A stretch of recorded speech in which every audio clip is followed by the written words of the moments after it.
પીજીવીસીએલના કેટલાક અધિકારીઓએ મને ફોન કરી અને સમજાવવાનો પ્રયત્ન કર્યો છે કે તમારી દલીલ હતી એ ખોટી હતી. ત્યારે એમને પણ મેં સવાલ કરેલો કે મારી દલીલ કેવી રીતે ખોટી?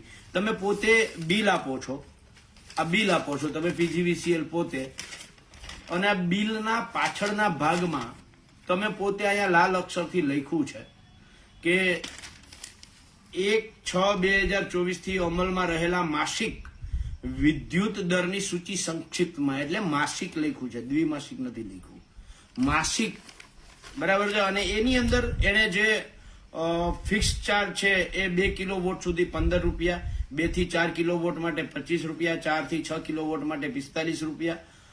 એવી જ રીતે એનર્જી ચાર્જ છે એ પ્રથમ 50 યુનિટ માટે 265 રૂપિયા, પછીના 50 યુનિટ માટે 310 રૂપિયા, પછીના 150 યુનિટ એટલે કે પહેલા 50 યુનિટ એ તમારે 265 રૂપિયા, 251 થી 100 સુધી 310 રૂપિયા, 101 થી 151 સુધી 310 લાગુ પડે, અને પછી જે છે એ 150 થી ઉપર જાય તો 375 રૂપિયા.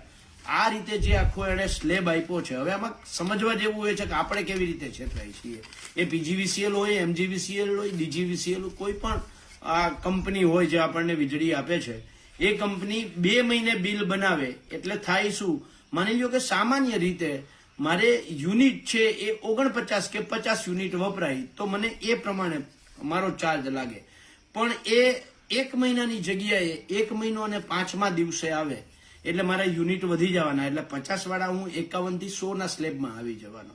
હવે આ 1 મહિનાની જગ્યાએ ક્યારેક 2 મહિને આવે છે, ક્યારેક 2.5 મહિને આવે છે, તો મારો યુનિટ બદલી જાય છે.